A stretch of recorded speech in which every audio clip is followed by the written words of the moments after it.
Well, welcome. It is the season finale, season 5 of Coastal News Home and Away podcast, the last edition of 2025. Thanks a lot for a great year. Here are your last headlines. Theo's funeral takes place as the cops catch up with Wendel. Harper wants to track down her parents. Eden learns about Mac's miscarriage. And Justin bails on the record label.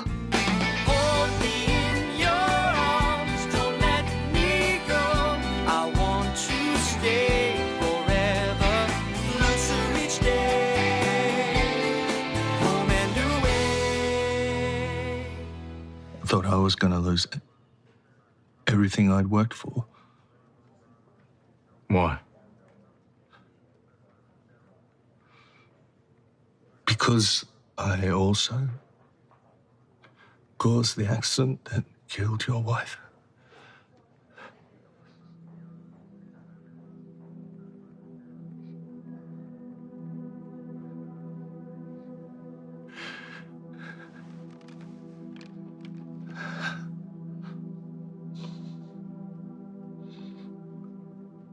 Tell me what happened. I was driving down Baxter Creek Road and I looked down to change the music on my phone, and when I looked back up, I was on the wrong side of the road. And we both swerved, but the other car lost control and ran off the road and hit a tree. What did you do then? I stopped. Ran over to it, but when I saw them, I panicked and I fled. You didn't think to call for help? Even anonymously?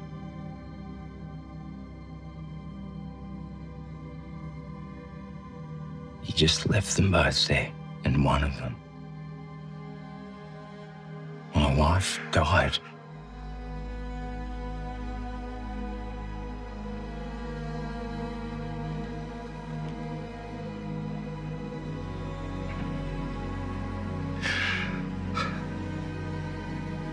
Craig Wendel, I am charging you with the murder of Theo Poulos, the attempted murder of Lacey Miller, and dangerous driving occasioning the death of Christina Langham. We are Si and Sophie. This is Coastal News, a home and away podcast, your weekly episode companion podcast for your favourite Aussie soap. Right, Theo's been ripped out of the opening titles and replaced with a picture of the lighthouse, and the similar things happening with pod hosts here lately, because Sophie's still on her holiday, and I am joined by a regular, beautiful friend of the podcast, Tamsin from Pop Goes to Tam Tam. You're not a lighthouse. You're a lovely friend of the pod. Welcome. Thank you for having me. Am I a friend? Am I a stalker? Who can tell?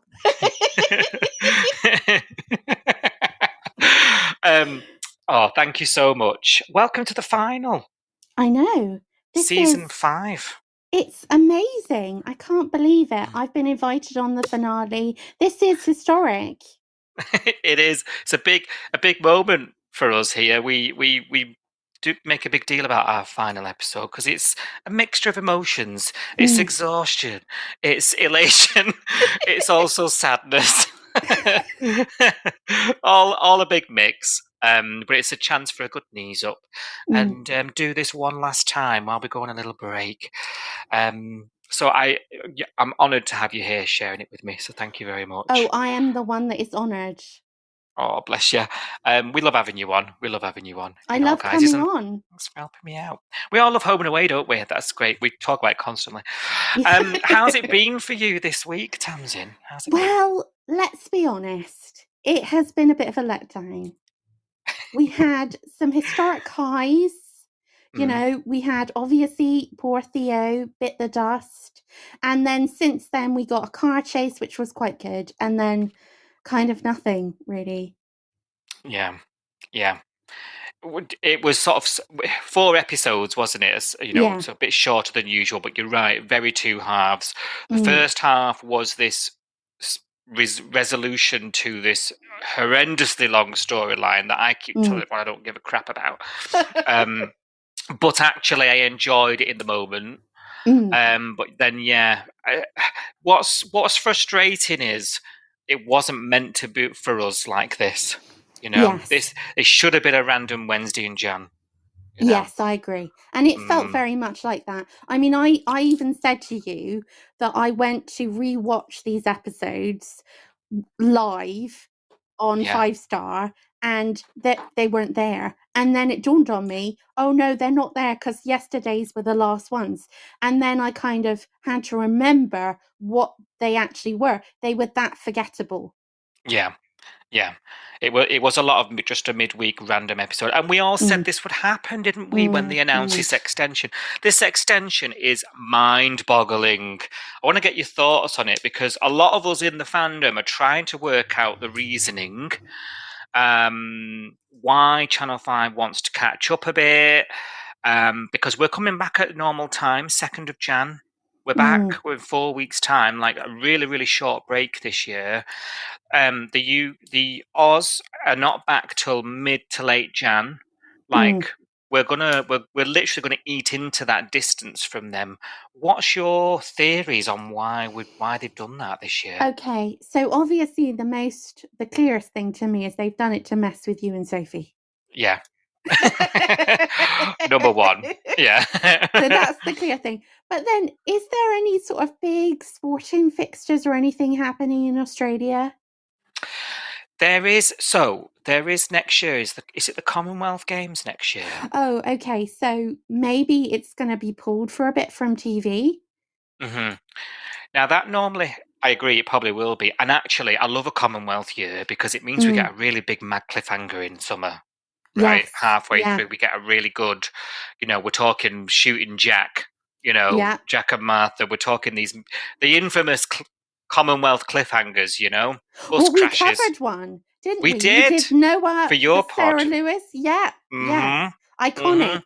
Yeah, so I'm looking forward to it. And actually, if I was a betting man, I'd bet some bracks on that. I really would. Yes.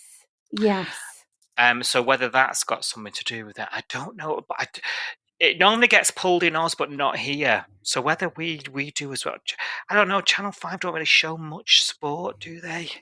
I don't know. I don't think we would have that much of a pull. Yeah, something is afoot. It does make you worry, but I'm sure it will be good. Yeah, it'll be fine. Whatever happens, we'll watch it. So yeah. I was just going to ask you though, because obviously we've got Brax and Ricky returning. I think we all know that. That's no spoiler. Yeah. How do you feel about so many episodes being outside the bay? Yeah, it's a good question. I don't know. I don't mind it. I think this is a sign of that extra tax break, maybe, that the show got last year. I understand as well the Brax and Ricky thing is also in conjunction with like tourism board. Right. So I imagine they're paying a lot of it. I'm intrigued to see that particular one, how that's going to happen, because my gut feeling is it's not going to be part of the main show. It's one of these spin-off movies. Yeah, I agree. Like we've had in the past, but I don't mind it. I think it as long as it makes sense to the Summer Bay story, right?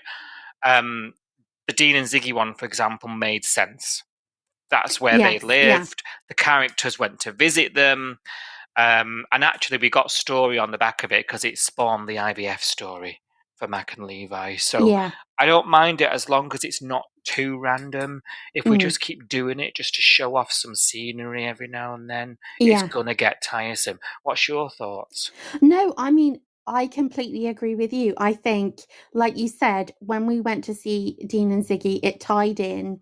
And you also had, like you say, it was nice to see them. It was nice to see them in this different location, but it also spiraled into a story for Mac, which I think was really good. And I also think we saw a different side of Levi, which was interesting as well. Yeah. But yeah, I agree with you. I think you want them to only push this button certain times. You don't want this becoming a sort of annual event. Yeah. Because then it kind of detracts from the show and it becomes the lead up to this thing. Yeah. Yeah. It becomes an advert. Yeah, rather than basically. Yeah. Completely agree. Good question though. Got me thinking, but yeah, my gut feeling is the Brax thing is just going to be something that's going to stand on its own somewhere. Yeah. Because how on earth you tie him into who we've got in the bay these days? I mean, good luck. Although we've seen, without getting too spoilery, there have been images of Tane, but Tane's got a very, very weak link to the River Boys. Because weirdly, I would have thought it would have been either Alf or Leah. Because for me, the best scenes were always when... Well, they'll know him. Yeah. But I mean, the best scenes for me with, like, there were many great scenes with Brax, but I always like the ones with him and Alf. The way they kind of alphaed. And Brax was like, you know, you're not part of the... And they'd have that back and forth. Yeah. And then the acceptance of when Alf would say, no, they are part of this town. You know, it was like they were never afraid of each other. Yeah. They were both big dog, and I like that. And also, you know, Leah, she was very close to Brax, wasn't she? She had that thing for him as well. She had a bit of she was a bit hot under the Leah collar. Yeah. And when he rescued VJ, she just went totally on his side. Perhaps she could make Justin a bit jealous. Oh, poor Justin. Right, should we talk about this week's Home and Away? Yes, let's get into it. Let's do it. Beginning of the week, cast your mind back, if you can remember Tamsin. Okay. Sonny's checking in with Lacey, okay? Yeah. At the beach. Gorgeously shot, actually, and I knew straight away the drone shot, the long distance, the long lens on this, you know, just showing off the beach. I'll say it once, I'll say it a million times. Something this show has that the other soaps can only dream of is just where it's set and filmed. And it was just a gorgeous start to the week. And I knew it was an Arnie Cousteau directed. I just knew it. He's known for this now. I'm starting to clock things. So it was gorgeously done. And Lacey's looking all upset, isn't she? Staring out to the Pacific, wherever she is, thinking about life and all the rest of it. And I loved Sonny. Just sits down, doesn't even speak. What a gorgeous way to open the week. Yeah. Doesn't speak, puts his arm around her. Sonny has quickly become beyond a fan favourite in that the entire, at least the younger cast of the Bay, basically, at one point or another, require him to function. Yeah. Is it just me? Now, I've got to say something that I have found a bit of an irritating trend, though, with Sonny, because he, to me, is the most sensible character. He's the most, he does like to have fun, but he gives the best advice. Yeah. About things, and yet everybody talks to him, especially Remy and Dana, as if everything that comes out of his mouth is ridiculous. And it's like, no, he actually talks the most sense out of anybody here. The only other person that talks sense like this is Alf, right? I'd argue Marley these days, but Marley, controversial. Yeah. Well, since he's come back from winning dancing, he's changed. You know, it's the mullet. Yeah, that's all he needed. He just needed that dancing trophy, and he's had a temperament transplant. Honestly, I don't hate Marley now. I quite enjoy him. Yes, right. Let me fill out your membership form. Hang on. just get a pen.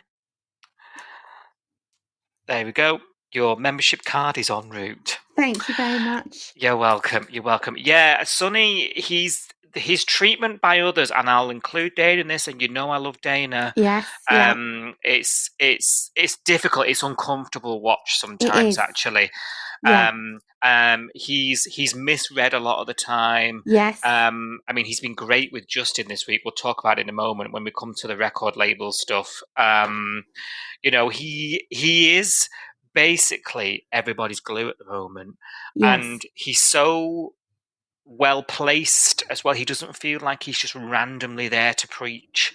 Like he really is well placed in the storyline. And it'll be interesting when his stuff potentially starts to get heavy, as it inevitably will do. Yeah. Right. He's been on the show now, 12 months, getting up for 12 months nearly for us on air. He's going to start getting some meatier stuff now they've done all this groundwork. It'll be interesting to see whether any of that is reciprocated at all. I think we're in for an interesting 26 with him, just based on nothing other than history. Yeah. Now, we quickly learn that it's Theo's funeral, don't we? Leah can't go. She's been banned by Cassandra. Feels like she's letting Theo down, she says. And Justin tries to suggest they do something themselves, doesn't he? Like some sort of memorial or their own way of sort of honouring him. Alpha and Maz come over to their house at this point, and there's this gorgeous moment where they're sort of saying we're all family, and you really get this sense of that we don't really get too often, that the Bay is this community, this very close-knit community. Yeah. And these guys have known each other for ages. Yeah. It's nice sometimes to get those reminders, because on this show, a lot of the storylines happen in pockets separately away from each other. Yes, and also a lot of the characters don't naturally interact with each other. So, like, if you think about, let's talk about maybe, I don't think we've ever seen a scene with, I'm going to mention them again, Alf and Jolene. I don't think they've ever interacted. Yeah, I think you're right, actually. I think there are a lot of characters in this that will sort of are nodding, but aren't going to go to each other's weddings. It's not incestuous. It feels more natural. Yeah. You're right. Yeah, spot on. I found it quite important as well. Like, it felt like an important moment because it wasn't in the diner. Yes, and everybody that was there was close to Theo. It wasn't just everybody in the cast. It was specific members of the cast that had a connection to his character. And that's what really worked as well. And they got to share stories about the character. And it was just a really nice way to have a funeral without a funeral. Yeah, I agree. Were you a bit worried at the beginning when it looked like we weren't having a funeral? Yes, I was. Yeah.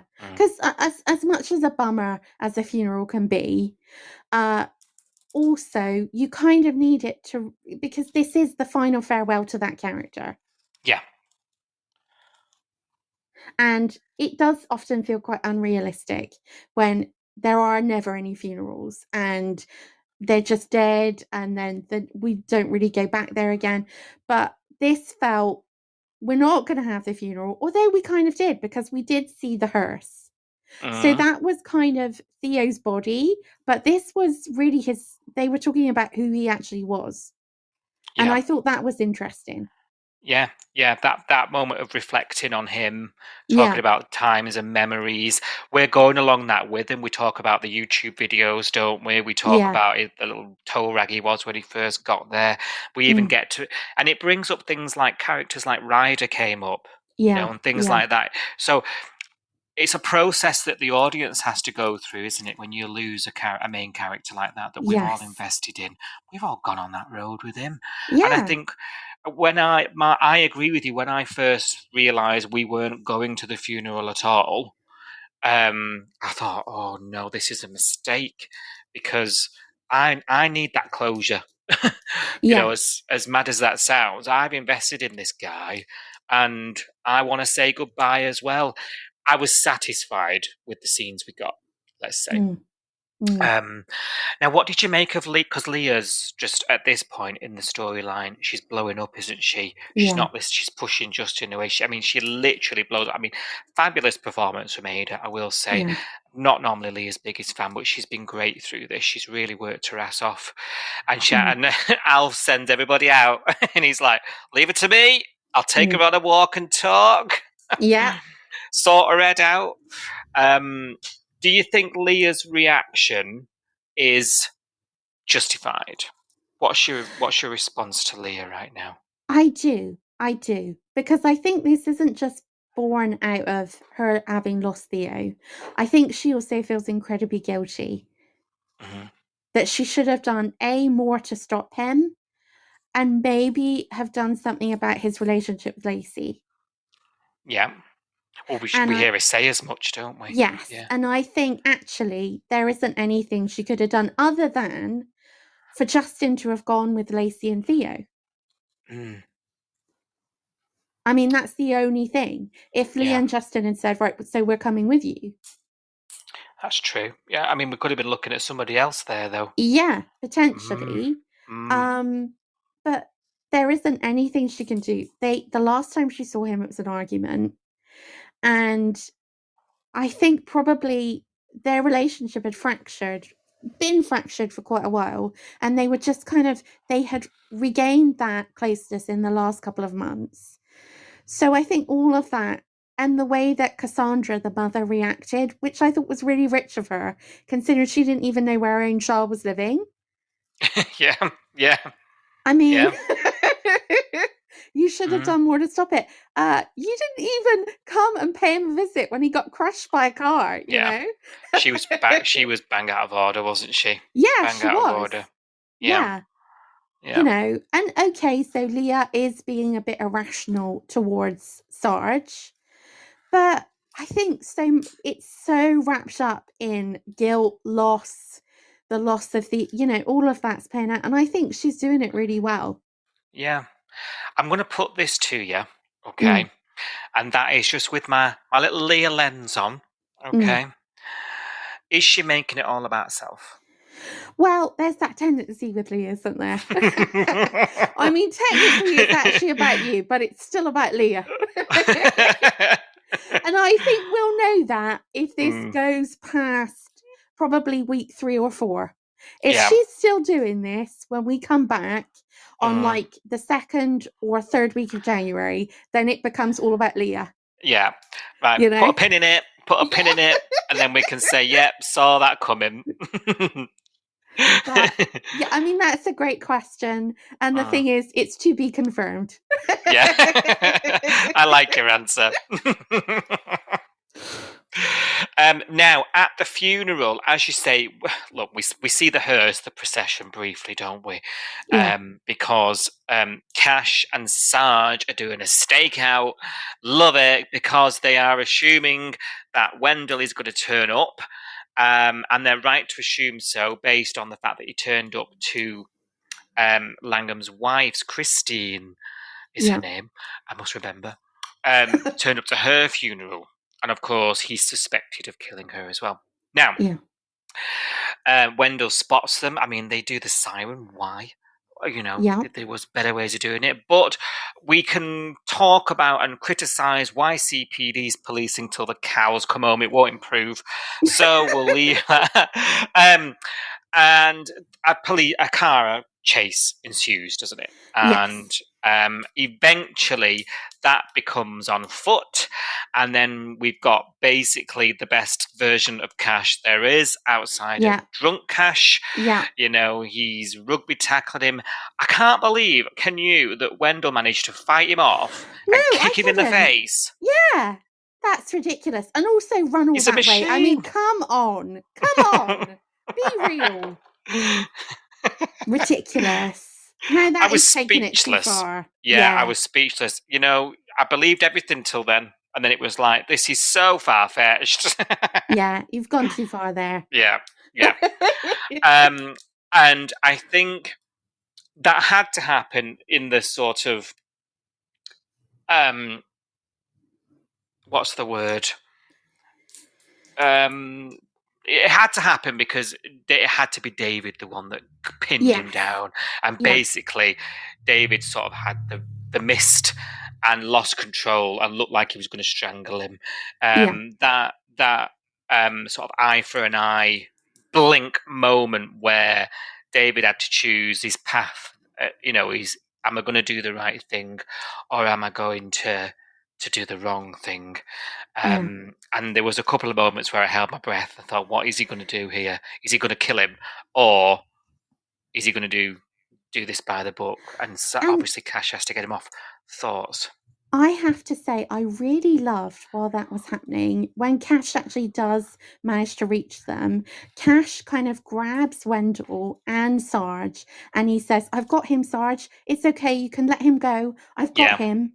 And I thought, God, Cash, you're a great person, because he was protecting Sarge. Because obviously, if Wendell, I mean, that was extreme force that Sarge was using on him. And it wouldn't have looked good for Sarge, but, Cash was protecting him and trying to bring him back into the moment of being like, no, we've got him. Let him go. It doesn't have to go like that. It was just really well written and you almost missed it, but I picked up on it and I thought that's really great writing. Yeah. I'm glad because I felt the same. Because that was that, and it was like 5 seconds. It wasn't long, was it? Like you say, blink and you miss it. And it was like the course of David's life could have gone completely different in that moment. Yes. Yeah. It was very suspenseful. Yeah, and Cash didn't say, don't do it. What about Lacey? What about Jolene? No, he said, it's okay, I've got him. It was really well done. Yeah, you're right. Those few words said a lot, didn't they? You're right now you say it. We need to give more credit for that. Yeah. Because we're easier to pick up when things haven't been written too well, Yeah, you're right. You're right. I love the way that. Do you know what? As well, I mean, I'm a sucker for this anyway. But the preceding, or the following, should I say, interview, between Sarge, because it is personal. Look, there's a bit of poetic license here because he wouldn't be the one doing it, right? I say a bit. There's a lot of poetic license, but it was so personal, and the way. I nearly admitted to this murder myself, right? I was so petrified. I nearly confessed. Well, there was just some really nice bits in it, like when they're having the interview and then Sarge David needs to take a breather. He goes and he smashes the lockers and then the guy playing Wendell recoils because he can hear it. And it's like, it's really well done. Really well done. And in that moment, you kind of understand where all these characters are. Because at the end of the day, that Wendell guy basically did dangerous driving and that ruined the course of his life. Yeah. Because it was an accident. But then how he carried on after cost the life of another person. Like, he is now a fully he is a murderer. He is a murderer and an attempted murderer, and all of that is because he didn't come forward and admit that he had done the thing in the first place. Yeah. A valuable lesson to us all. Really, don't change your CD changer. Don't play it. Skip your Spotify. Don't use your own car. I was just changing the music, right? And that made me think that it was a CD changer. I was thinking, what car are you driving? I had visions of him listening to the Coastal News podcast. Oh, well, there you go. Yeah. And I thought, he's trying to skip an episode here and it serves him right. Yeah, I mean, never skip. Yeah.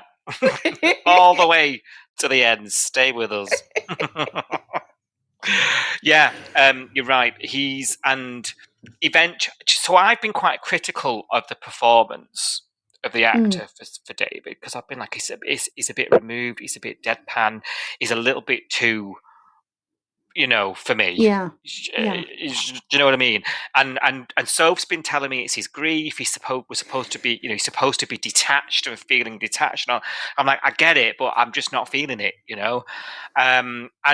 But this interview where his words are steady, they're calculated, they're chosen very well, and I'm like, actually, it works here.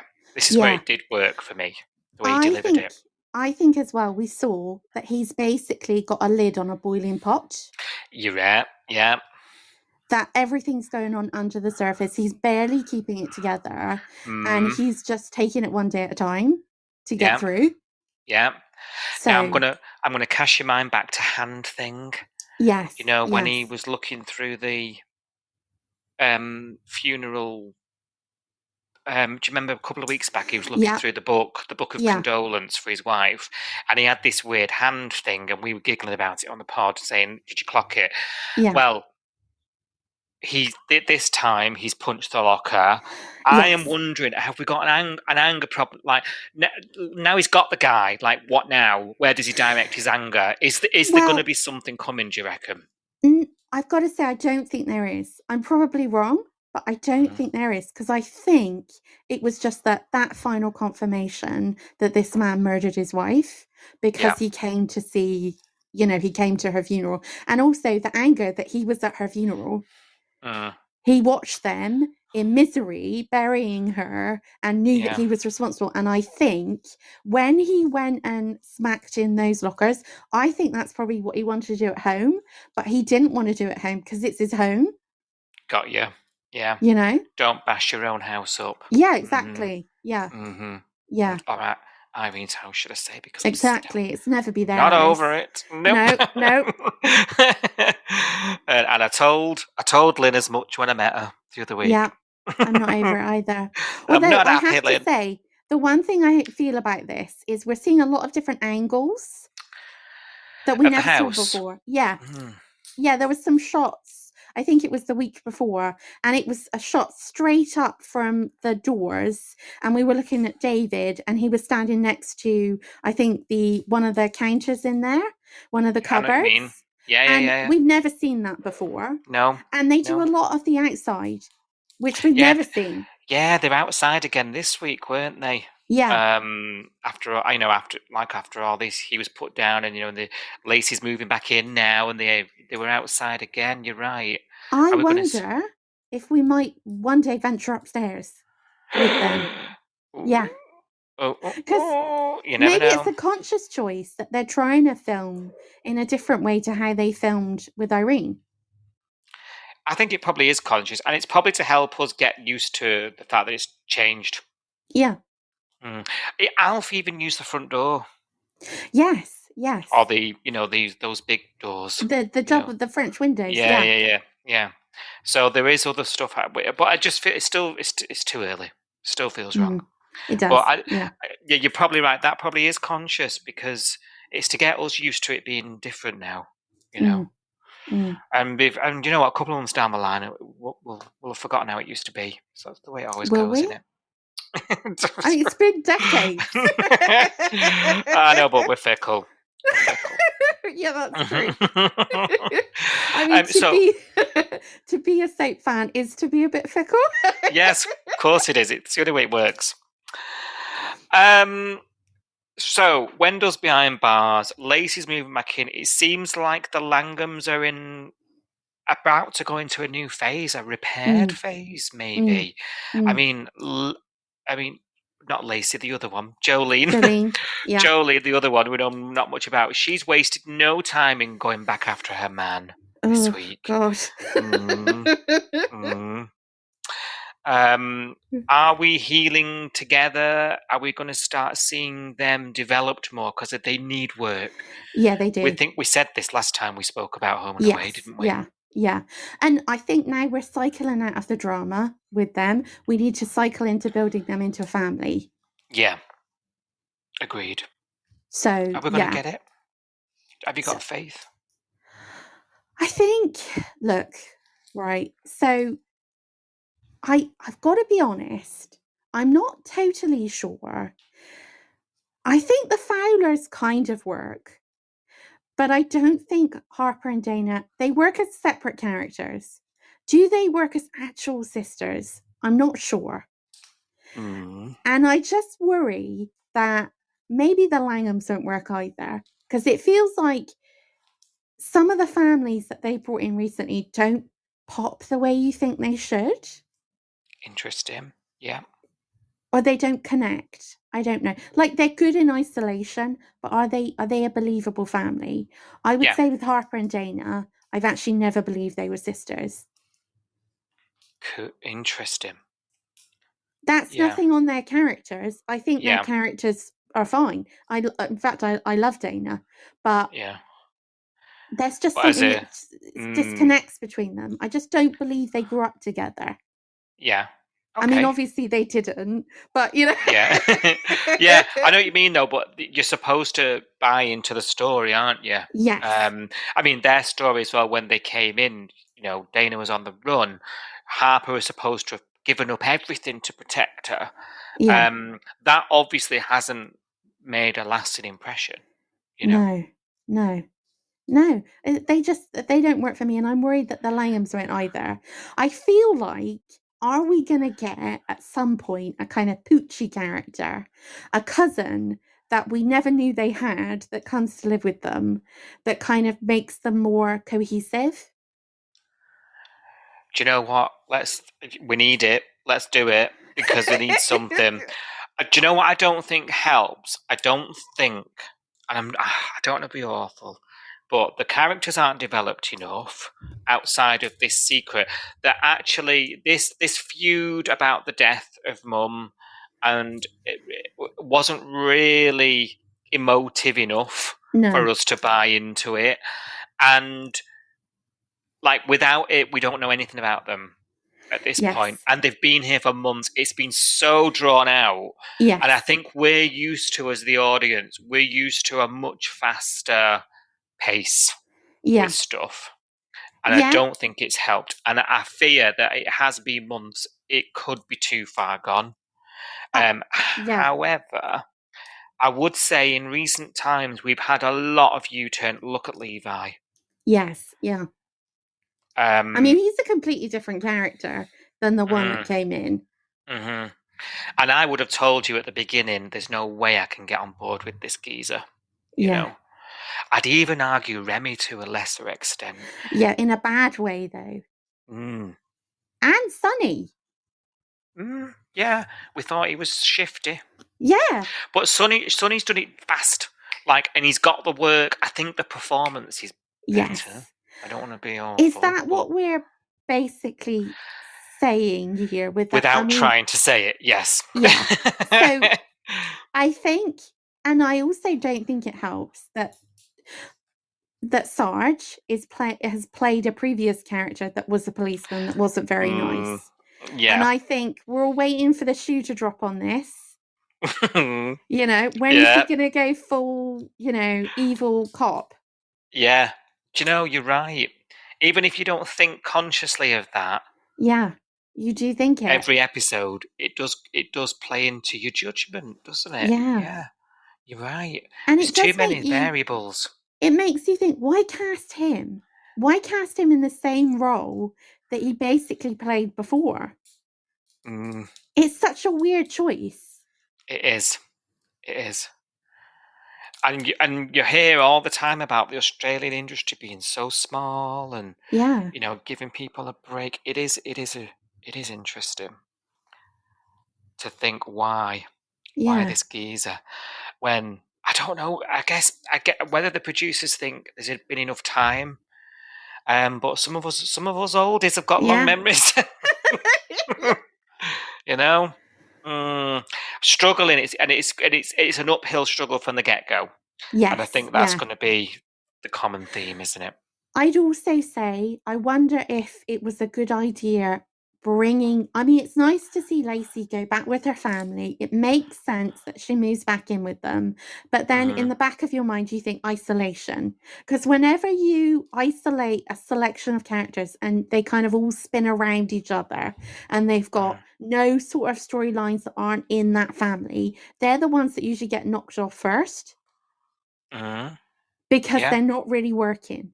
And it's Yeah. just, you look at Lacey and you think, is there any particular role that she is filling currently that isn't being filled by another character? Yeah. And by bringing her into the Langhams, which is like, we're still deciding whether it's working or not, that feels like a bad move. Yeah. Someone's got to go. And you know how I feel about Jolene. Yeah, of course. I know. You know how we all feel about Jolene. The thing is, I feel like one of them's got to go. Well, if I could choose, it would be Jolene. Mm-hmm. And I'm saying this not as somebody who's like a Tenacity fan.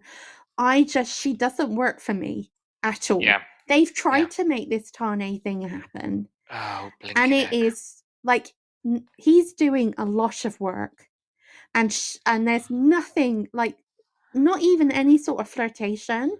I noticed a couple of weeks ago there was a line, I can't remember it now, and it was obvious, like, even to me who can't flirt very well, like, he's opened that up for you to flirt into it, and she's just like deadpan responded, and you're like, oh my god. No, Jolene.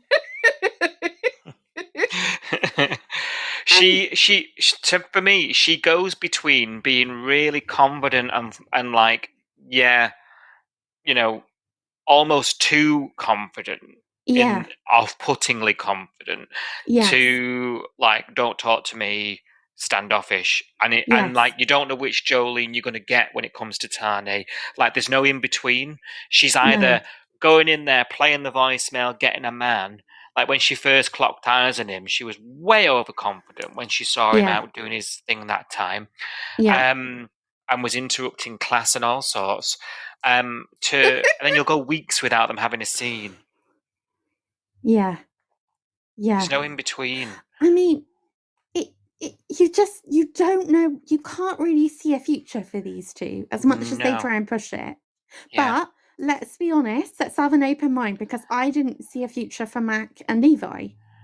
So you don't know, something might happen and it might come together.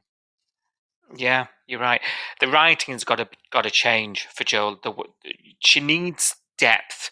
She needs something about her for us to buy into her. Because I think for us to get on board with them as a couple, we need to get on board with her. Yeah. And at the moment, it just feels like an absolute chasm between where I am now and where I need to be to even get on board with them as a couple. Yeah, I agree. Yeah. Yeah. And we do need that kind of spice. We need a spicy, like, we've got Cash and Eden, but we also need a spicy new couple. Yeah, we do need some hot under the collar, I mean, I think maybe they're moving Eden and Cash into that newlywed space, because Cash doesn't wear a lot of clothes at the minute. No. No complaints. All the time. Yeah, they are at it. But I don't know, it's not hot, is it? No. There's something, I'll tell you what, there's something a bit lackluster about it, and I don't know what's wrong. It should be really exciting. It's a bit PG. That's what it is. Yeah. It's disappointing. It is. Actually, when they were talking about the wedding as well, and all the terrible things that had happened, like the loss of the baby, Theo died, you'd think, no way are they ever going to look back on that wedding and go, oh, best day of our life. I know. And the last to know. Yeah, the last to find it all. I know, you just didn't tell me. I will just live blissfully unaware at the zoo. Yeah, exactly. Trying to normalize not sharing everything. Oh dear. Yeah. This Eden and Cash aren't throwing each other against walls, and where with other couples, like I keep talking about Tenacity, because they were hot. Like, they were. Their sex scenes were as much as you can get away with on a soap. Yes. You've got your goofy couple, you've got your Dana and Sonny there. You've got a couple of boxes ticked, haven't you, when you look around the bay? But we do need something hot. Tane and Joe are not going to be it, I don't think. No. And if I'm really honest, I find Sunny and Dana really uncomfortable to watch. Do you really? And Tell me more. I really like them in the beginning. Mm. And I thought they had the potential to do a Tane and Felicity, but make it fun and not drama. Yeah. She's a bully. She bullies him, and it's horrible to watch. Yeah. There's a lot of talk about this recent sort of. Yeah. It's definitely a change that's happened recently, hasn't it? Yeah, I heard your episode last week talking about it. And it's so uncomfortable to watch it, because I think if you reversed it and he was speaking to her like that, this would be a storyline. Yeah. You're right. It would be horrendous as well. We'd be all calling him a pig. Yeah, you're right. It is unfair, and maybe we're about to get a lesson in that though, and sexism, and and gender powers, and the play of such power. I don't know why Dana's had to be assassinated for this. I really it's don't. Horrible. It's horrible. And it seems like they haven't finished with that, because the way that she is with Harper as well, with the storyline. Well, you bring us nicely onto that next bit, because Harper obviously now decided, based on what she's hearing around town, that she wants to track down their parents. And Dana has immediately gone into this mode of absolutely not, confrontational with it as well. And I'm trying to think back before the tide turned with her, and I'm trying to think, was she a good listener? And I don't think you could ever maybe say she was. No, she wasn't. But now there seems to be this mixture of putting downness. I know that's not a word. Yeah. There's a condescending, tone to her, to the way she's like that with Sunny. Now it's Harper, and it's like, she's put herself on this pedestal for absolutely no reason, and no one is able to talk her down off it. No. And I mean, look, I think you can argue this from both of the sisters' different positions. I mean, I think at the end of the day, Harper just wants Dana's blessing so that she can feel more comfortable in this decision. If you want to go and reconnect with your parents, Harper, just go and do it. Right? Yeah. You don't have to drag Dana into it and get her to say, oh, yeah, no, I think it's fine. Because I've always thought that when a character wants that, it means that they themselves do not feel comfortable in this decision. And I think like a lot of us do that in real life as well. Yeah. You know, you want the validation of somebody else to say, oh, no, you're doing the right thing, because secretly, you're not. But you want to do it anyway. Yeah. So I can see why Dana feels the way she does. But I also think it's kind of a different situation from Harper, because she is a parent now. And I think that comes with she's got a different perspective on the parents. Of course she has. Yeah, absolutely. And Tane is very close to his family, what's left of his family. And Harper, apart from Dana, doesn't have that. So maybe she's feeling like, and also I think the job she does maybe makes her feel like, I have seen people change. Maybe this is something that could change. Give someone the benefit of the doubt. Yeah. And like her sister. Yeah, I'd not considered that, actually. I mean, Dana's in active recovery. Dana even said that herself. So, yeah, I mean, look, I kind of agree with Dana. Just keep away from them. You really don't want to bring him into that world if you don't have to.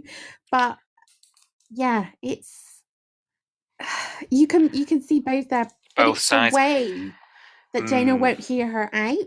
Yeah. Dana doesn't like you say. I think you've hit the nail on the head, Tamsin. Like, there is this perspective that Harper now has. This, you become a parent. You no longer just think about you and your consequences and feelings. You now, somebody else is more important, right? And that's the angle that Dana just cannot. she cannot empathise with because she's not in that situation. And until you are, you never Yeah. really truly understand No, parenthood, no, right? no. And hats off to him. What Dana needs to realise is her story and her feelings are hers. Yes, Yes. they're both siblings and had the same parents, but you both experience the same thing, but you both have your own experience within. You both internalize it your own way, Yeah. right? And if Harper wants to, that's her story. You Yeah. can't agree with it, and that might not be for you, but you need to let her go and do it. And I Yeah. think there's that what Dana is lacking is that compassion for others. Yes, And I agree. yeah, she's thinking that's just how she feels, and she just cannot understand why Harper doesn't feel the same way. And she's not Yes. quite grasping it either. She's not open to No. listening. No. She It's doesn't a want to shame. hear. It's a And shame. I mean, I guess from Harper's side, she needs to be clear about boundaries. Don't let them come to the bay. Don't let them come anywhere near Dana. Meet in a place far away from the bay. Take Archie, or meet them first. Scope out the situation. When you're ready, take Archie, but do not bring them to the bay. Yeah. If I was Harper, in Harper's shoes, I would have done it without telling Dana. And then Same if it was a disaster, she didn't know. Yeah. I would have done the exact same thing. Yeah. You're a Yeah. grown-ass woman. Yeah, Don't have to just run go and do everything it. You by don't. her. No, you don't need to. No, no. And I mean, the thing is, if you then, like I say, set boundaries, they never come. You go to them, they never come to you. Things like that. Then she may even never need to know. Let's be honest. Yeah, exactly, You know? exactly. And like you say, I mean, you feel like they don't work as sisters. It's just not like it's those sisters that live in each other's pockets. No. Yeah, Dana's got her own thing going on, but yeah, it is disappointing character trait of hers. I But I hate guess, yeah, but everyone's the best characters are flawed. Yeah, but there's flawed, and then there's just whatever they do in turn. And I've got to be honest, I think I want my badge back. I want to give it back to you. I don't know if I want to be in the Dana Club anymore. I'm sorry. All badge. Non-refundable. Yeah, like we've ceased all membership movement at the moment until further notice. We're just going to hold our breath till January, and I'll let you know. I'm just not liking this, I agree, and that says you've got to call a spade a spade. Yeah. What do you make of sort of like Justin around? Just we're backpedaling a little bit, but I want to talk about the record label that hasn't begun yet. Stuff's still being shipped from Germany, the tech stuff, and Justin's bailed out because Leah's the way she is, and there's a bit of a. There's been whispers from Alf, hasn't there, about if you're struggling. We saw Justin break down on the floor, but Justin is very much parking his feelings about things, I think, and sacrificing quite a lot. He now has decided to not take up the job at the record label.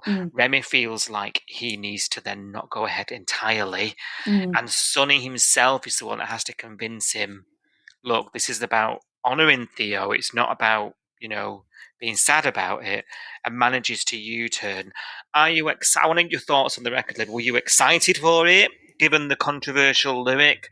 Yeah. Were you glad to see the back of it, and now disappointed again? Is it going to happen, or is it all just words for characters to say? Well, controversially, okay. So, you know how I feel about lyric. Yeah. I am actually kind of excited for the record label if it happens, because I think we'll get a new location and we will be able to see like Sunny doing a day's work, which will be good. Maybe Remy's mood will improve, and maybe he's living there, because where is he living anyway? Well, yeah, exactly. Well, is he living in the studios? He's living in a box. Who knows? In a cardboard box. Anyway. He's sleeping down on the beach. But I think it'll be a good place also to have guesties come in, and if they're popular, maybe keep them around. Mm-hmm. You know, because that's Like- something that we have more in Neighbours than we have in Home and Away, like regular guesties. So people that aren't like main cast, but you see them all the time. Yeah. And so I think that might be good. Like we could have like a receptionist, someone working reception. We could have like that sort of thing, you know, whatever goes on in a part time. Yeah. So yeah. Got you. Mm-hmm. Yeah. And I think it will be good more to jobs give for more people. More jobs for more people. And also it'll be good to give Remy focus that isn't Brie. Yeah. Yeah. Agreed. You know, Agreed. Will it give us more music though that we don't want? Well, I hope not. I hope that we just get told that the bands are great, but we never hear them. Unless they put a little bit of money into the coffers and we actually see like a real Australian band and it's like a joke, you know. You never know. I mean, Atomic Kitten graced Home and Away at one point. That's true. I mean, they could get Danny Minogue back.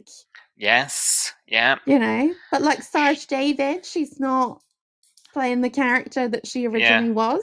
She's a pop star. Exactly. Yeah. Putting the needle on it. Yeah, exactly. Yeah. Well, Delta. Could be.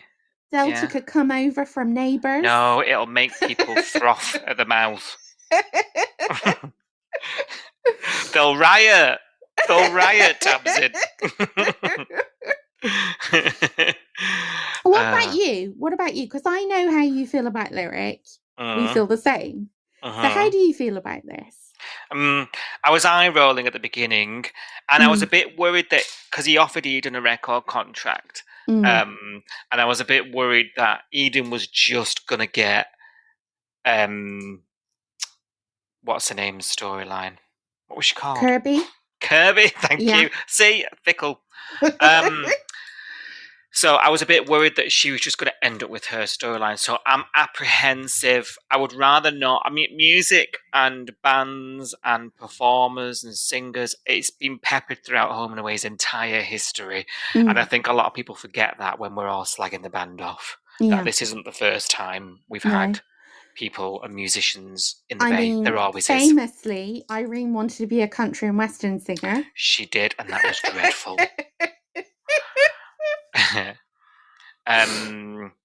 What was his character called? Axel Whitehead's character. Oh, Liam. Yeah. I mean, back in the 90s, Marilyn was in a band.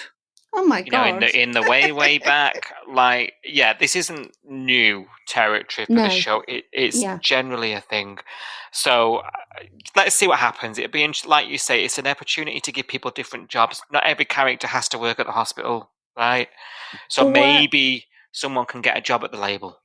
Yes. And I'm wondering, is this something for Lacey to do rather than being stuck behind the surf shop? Watch this space, I reckon. Yeah, I agree. Yeah, we'll find out. Now I want to talk about it's a last sort of section to cover, and it's Marley and how amazing he is, basically, because I'm trying to do as much as I can before Sophie gets back.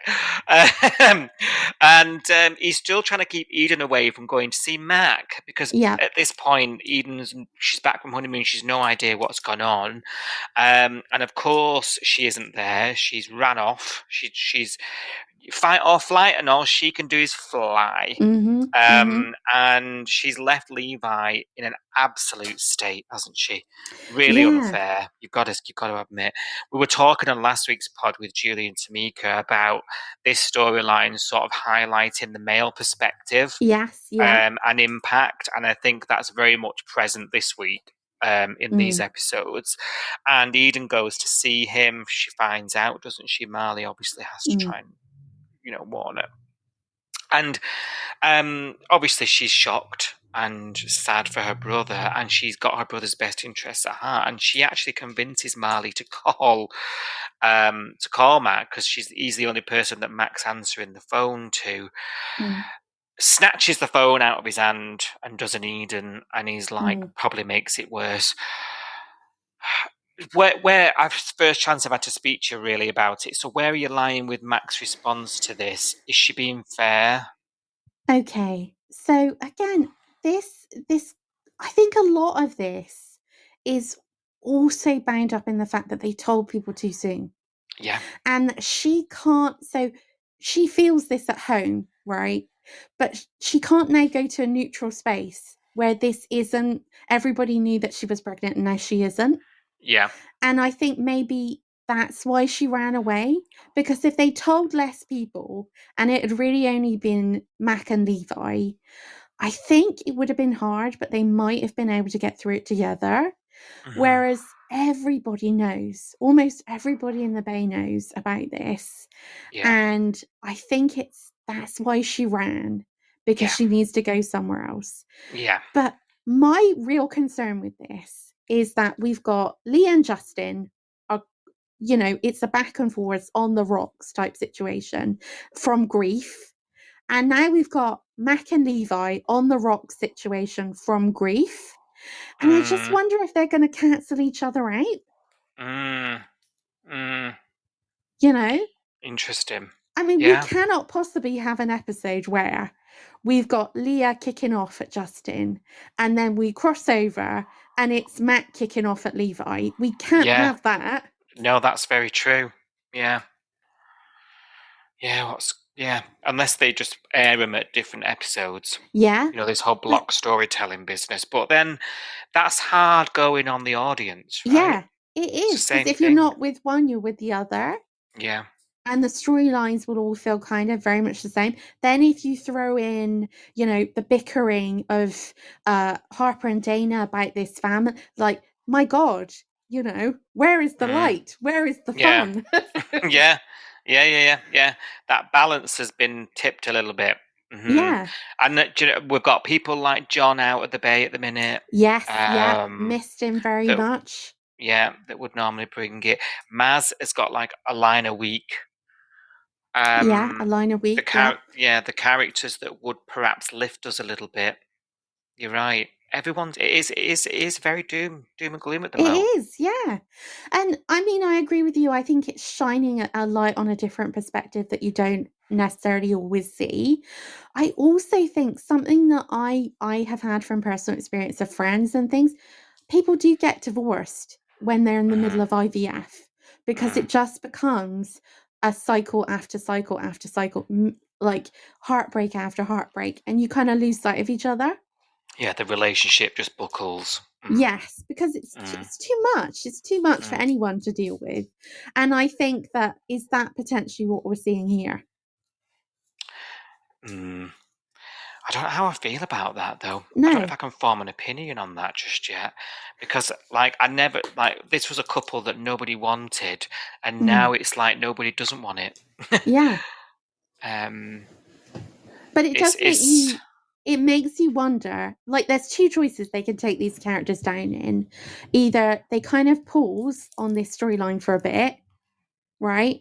So either we don't see them, like they have a big argument or something, they air it all out in the open, they maybe take a break, or maybe they decide to do IVF, but this time they'll keep it on the down low, only they will know that they're doing it, only they will know what's involved, or they're going to take a break. And maybe the storyline there will be them getting back together. So we see a courtship that we never really saw from them because they got into it so quickly, didn't they? Yeah, and they were like at it all the time. So do you know what? I don't hate it. Yeah. I mean, that's the preferred way I would like to see that go. Yeah. Like them finding each other outside of this baby thing and, reconnecting and like really finding why they liked each other in the first place. Yeah. Which was nothing to do with a baby. Yeah, you're right. That came out of nowhere, really. Yeah, the visit to Dean. Yeah, it came out of nowhere. Yeah, I was wondering whether her coming back from this runaway trip, this bury your head in your sands leg it that she's done, whether she'll come back going, do you know what, I was wrong. Because we know Levi didn't want kids until she asked him to consider it. Yes, yeah. So whether we'll backtrack on it and undo it, or my other thought was they'll be knock-a-rat-tatting on Rue's door and asking for advice on adoption, etc. Yes, that's the other option, isn't it? But I think the first one, because she has put all the pressure into this. She has said to him, you won't love me if I can't have a baby and stuff like that. And it's like, he had the chance to have a baby before and he didn't want one. And he obviously, this is not really in his plan. And he only wanted to have a baby because he loved you and he wanted to have a baby with you. But if he never has a baby with you, he's not leaving you, girl. He loves you. Yeah. And it's interesting, Sophie's mentioned about couples like this before, where one does something for the other, and eventually, things unravel. Yeah, and I think kids is such a hot button thing, because if you don't, and your partner, like we all know I've got a friend who this happened to. Her partner didn't want to have kids, then they kind of left it too late, then they broke up, he met someone younger, they had kids. Yeah. Because so I think in those kind of situations, if you want to have children, your partner doesn't want to have children, and this is something you cannot live without, then you have to be honest. And if they're saying, no, I can't be a parent, then you kind of have to go your separate ways, don't you? Yeah. Because neither of you's you're always going to feel like you let the other person down, or, so yeah, Absolutely. I think, The writing could be on the wall here. Yeah, the writing could be on the wall, is what you're telling me. But then, we've kind of seen this with Brie and Remy. They kind of broke up, then there was that getting them back together, but no one really cared because no one was really married to their relationship. I think with Levi and Mac, if they pitch it in a certain way where they break up, and then maybe Max starts hanging out at the studio, she can meet a musician or something, or maybe Levi's at the hospital and he's like, and they find each other again, it would be, I would like that. That's the preferred option. Will be even more bought in. Definitely. Yeah, 100%. Definitely. And then wham bam, a baby mom, know? Without all the pressure. Yeah. Yeah. It happens. Yeah. Let's be honest. They just need to sleep together on the gym floor. That's all it takes. Literally. Yeah. One of them needs to be facing prison. Yes. To get the eggs flowing. Yeah. And the little boys swimming. Yeah, and then just a little sleeping bag on the floor. And then you're done. Yeah. My God.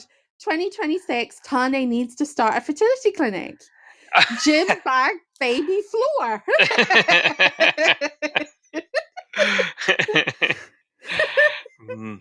That's the next new set. Tamsin, thank you very much. I think we did the week justice. Actually, it's made me enjoy the week even more now on reflection. So thank you. There's just one more thing I want to throw in. Oh yeah. And I'm not sure. You did ask me to mention this. Yeah. So I'm not sure this is from this week. It's all blended together. But you asked me to mention about Danielle being Ziggy and Dean, the name of their child. Now, obviously, us fans. Well, it's Danielle, I think. But us fans of Home and Away OG will know that that's a cursed name. You're right. So, good luck, Danny, too. Yeah. Hats off to you. All the best. You're going to need it.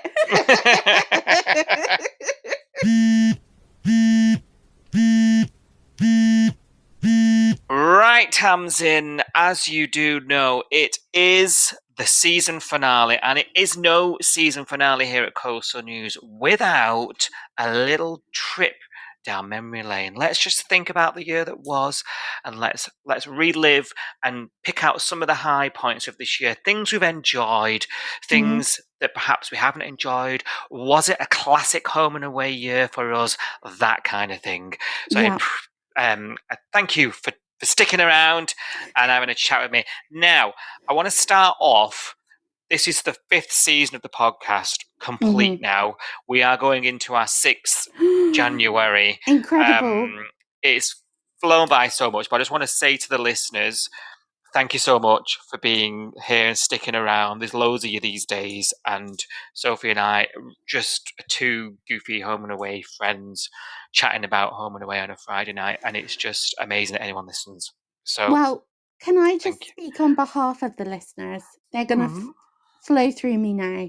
I want to say, as a listener, just love your podcast. Absolutely, it's a joy to listen to. Your enthusiasm, both of you. You bring so much fun and joy to Home and Away. And I watch it now thinking, I wonder what Cy and Sophie are making of this. And I can't wait to find out.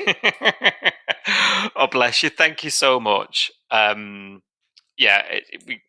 couldn't do it without contributors like yourself. Oh, and thank you. You've done loads this year with us, and hopefully more to come. We really enjoy collaborating. Yes, thank you. And do you know what? That's all we want. We didn't start this wanting the biggest podcast ever, or there was no goal in sight. It was just to have a little community of people, and the fact that that's sort of a dream reality. It's magic. Yeah, it's great. And that's why we love doing it so much. And hopefully it shows. Sounds like it does. It does. It really does. We're by no means professional. But I listen to some other podcasts that are so well put together, but that's what makes us us. Are you talking about mine? Your podcast is great. Some people plan these things. We just turn up, and sometimes we're forgetting what we've said because there's been a few drinks. So yes, thank you first of all. Now I want to get your thoughts. 2025 on Home and Away. Sort of initial reactions. If you think back, what's your feelings towards the year that was? Well, it's been a mixed bag for me because 2024 was so huge, I felt. 2025's been big, and we've had some amazing headlines, like Lynn leaving the show was so huge and kind of dominated, I would say, the last quarter, the last half of the year. Yeah. So much so that I think that it almost overshadowed everything, that all the other storylines, and we were kind of spinning our wheels for a bit. So that for me is why it's been a bit of a mixed bag. Yeah. What about you? You're right. I think if you try and think of, you have to really think about all the storylines beyond that, right? Because it was so huge. I feel like this year you're right, 2024 was really good, right? I think primarily because 2023 was pretty lackluster. So it didn't really have much to live up to. But I feel like we've had a real classic home and away year. I think we started off really strong.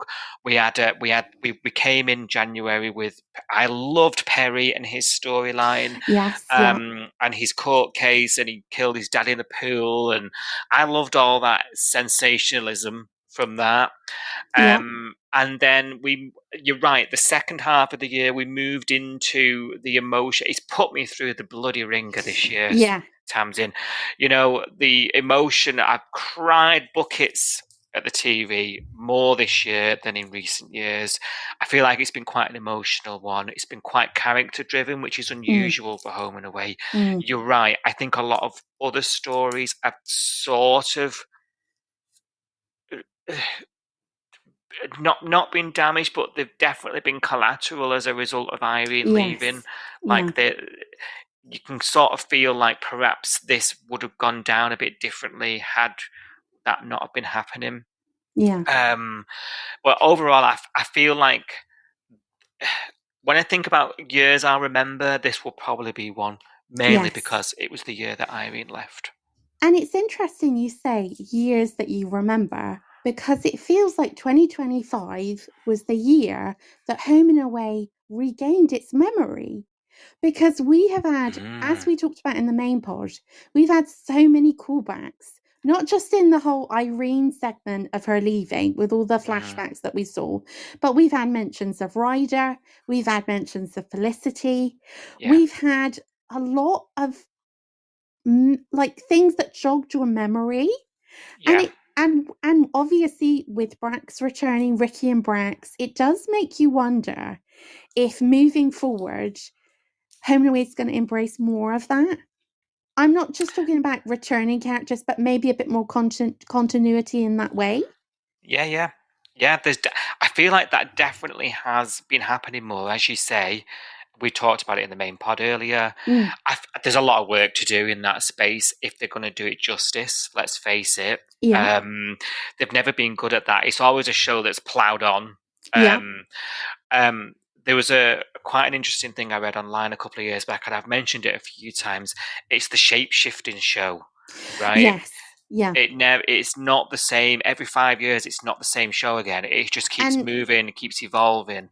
And as I belong to both the Church of Home and Away and Neighbours, I will say that I think Home and Away, yes, I would like them to have more of a memory, but I do think that's the way to go with the soap.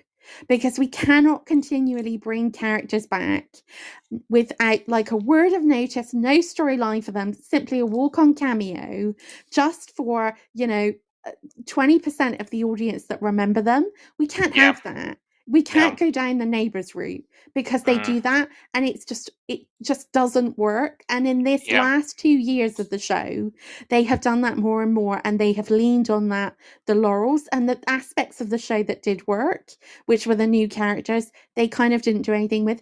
Home and Away, the fact that it's always forward momentum, kind of in a weird way reminds me of Doctor Who. And when Doctor Who really works is when we've got that forward momentum. We're not continually going back. It's new companions, it's new storylines, that's when it works. And that is when it works, because a soap is only going to survive. Like, there are only so many storylines you can do, right? But if you have it with a different character, you can do it again. Yeah. How many times are you going to wheel out the Dalek? Yeah, exactly. Yeah. Cybermen again. Yeah. You're right. But I think if a Cyberman is married to the companion, that's suddenly different, Oh yeah.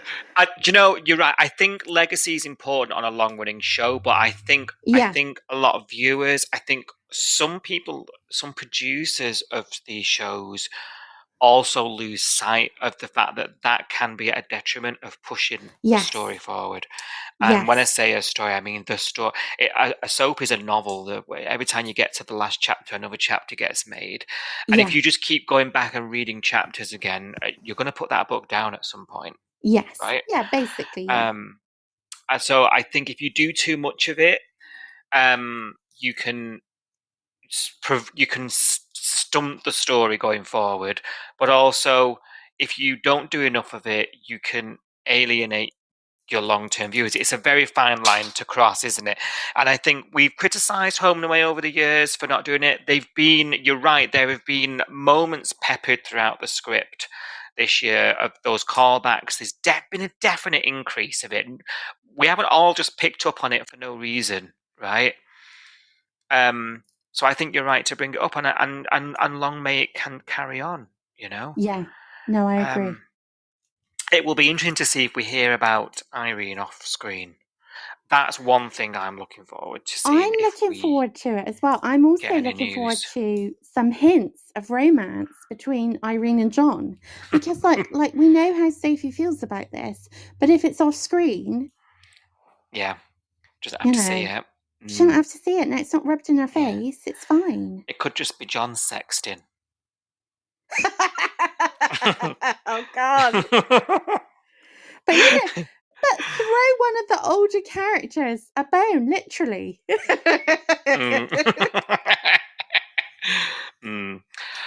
this brings us nicely on to them. I feel like we're going into 2026 now, and I feel like we're in a bit of a daring place with the show. I think I mentioned it a couple of episodes back, Yes. that I feel like the show is in quite a bold place nowadays. Things are Yeah. changing. A Mhm. lot of cast is changing. We're pushing the boundaries a bit. We're trying new things. We're doing a lot of events. I think we're in a bit of a bold place. With Love Him or Loathe Him, we know Brax is back. Yeah. But whatever it is, we don't know. We don't want to know till we get there. But what do you feel about going into 2026? Where do you feel like the show is? Is it in a good place for you? And what do you want to see? I think it's in a really good place. And I'm excited for 2026 because, like we said, I'm really excited about that studio. And I do wonder, because this is something that we've talked about a lot. And we've also talked about in terms of Neighbours. And I wonder if this is the time to maybe drop in an LGBTQ plus character into the world of the actual studio, because that would make sense. Not into the Bay, but into the record studio. Very good point. The record label would make sense for that kind of Yeah, character, wouldn't it? exactly. Yeah.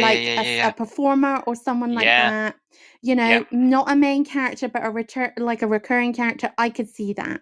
Yeah, Yeah. definitely. I actually love that idea, and it fits. It's not just because Yes. it works. Yeah. Yes. And I wonder if we're going that direction, if maybe we could broaden some of the parameters on these characters. Like Sunny could easily have had like a bisexual past. I could see that 100%. That wouldn't affect his relationship with Dana or anything like that, but you could just find out this thing. He's not going to get into a relationship with this person. We're not necessarily they're male. They might be male. We don't know. But I could see maybe like that dimension coming in. And the thing is, it's not in the Bay, so it's outside the Bay, and that's where I think it could really pop off because it makes sense. It's more cosmopolitan, and it's the music industry. Come on, you know? Yeah. No, I agree with that, and I would like to see that actually, and that wouldn't ruin the not the demographics, but that wouldn't ruin the image and what we come to know of these kind of seaside, towns. And it's not just a box tick. Drop a character in and not know what to do with them. It's right there. It's just, and even just have them as a recurring, you know? Yeah. Interesting.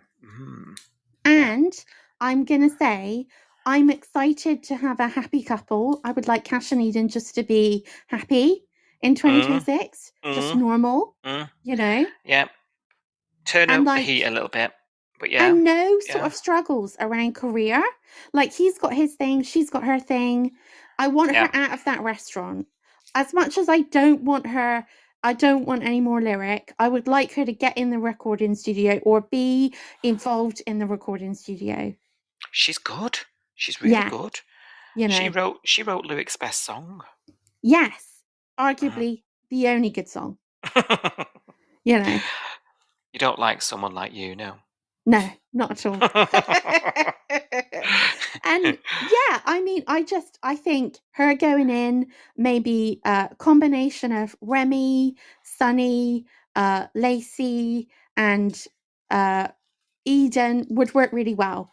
Yeah.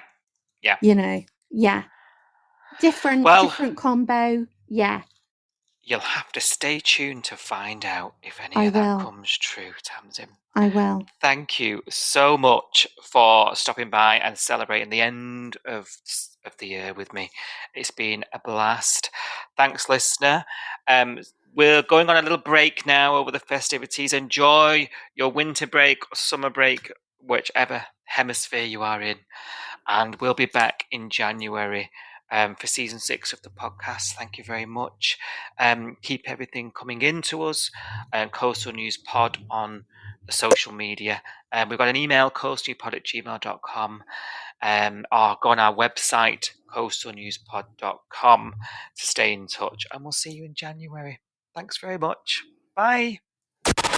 Please take the time to like, subscribe, and review Coastal News wherever you source your podcasts and ensure you never miss an episode.